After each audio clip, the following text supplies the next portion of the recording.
નમસ્કાર, અમારી વિશેષ રજૂઆત એક વોટ મારોમાં આપનું સ્વાગત છે. હું છું અંકિત. ગત એપિસોડમાં આપણે જાણ્યું ઈવીએમ ડેમેજ થઈ જાય તો શું થાય, ત્યારે આજે જાણીએ ત્રીજા તબક્કાના ઉમેદવારોનો રિપોર્ટ.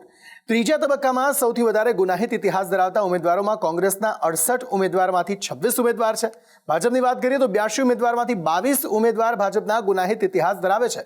કોંગ્રેસના 68 પૈકી 60 ઉમેદવારો કરોડપતિ છે, તો બીજેપીના 82 પૈકી 77 ઉમેદવાર જે કરોડપતિ હોવાનો રિપોર્ટમાં ખુલાસો થયો છે. દેશના 80 ધનિક ઉમેદવારોમાં 5 બીજેપીના છે, 2 કોંગ્રેસના છે, 1 એસપીના અને 1 એનસીપીના અને 1 અપક્ષ ઉમેદવારનો સમાવેશ થાય છે. ગુજરાતની વાત કરીએ તો ભાજપના 26 પૈકી 4 ઉમેદવારોનો ગુનાહિત ઇતિહાસ છે, જ્યારે કોંગ્રેસમાંથી 23માંથી 6 ઉમેદવાર ગુનાહિત ઇતિહાસ ધરાવે છે. ગુજરાત ભાજપના 26 પૈકી 24 ઉમેદવાર કરોડપતિ હોવાનું રિપોર્ટમાં કહેવાયું છે, જ્યારે કોંગ્રેસના 23 પૈકી 21 ઉમેદવાર કરોડપતિ હોવાનું સામે આવ્યું છે. રિપોર્ટ અનુસાર પૂનમ માડમ ₹147 કરોડની મિલકત ધરાવે છે, તો CR પાટીલ ₹39 કરોડની મિલકત ધરાવે છે.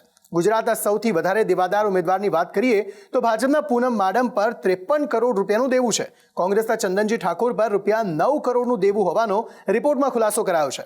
કેસોની સંખ્યામાં ચૈત્ર વસાવા સામે 13 કેસ સાથે તે આ ક્રમ પર પહેલા નંબરે આવે છે. અનંત પટેલ પર પણ 4 કેસ નોંધાયેલા છે. શું આપને ખબર હતી આપના ઉમેદવાર વિશેની આ વિગતો? આ વખતે આપનો કિંમતી મત આપવાનું ભૂલતા નહીં, અને આવી જ રસપ્રદ માહિતી માટે આપ જોતા રહો ઈવીએમ, એટલે કે એક વોટ મારો.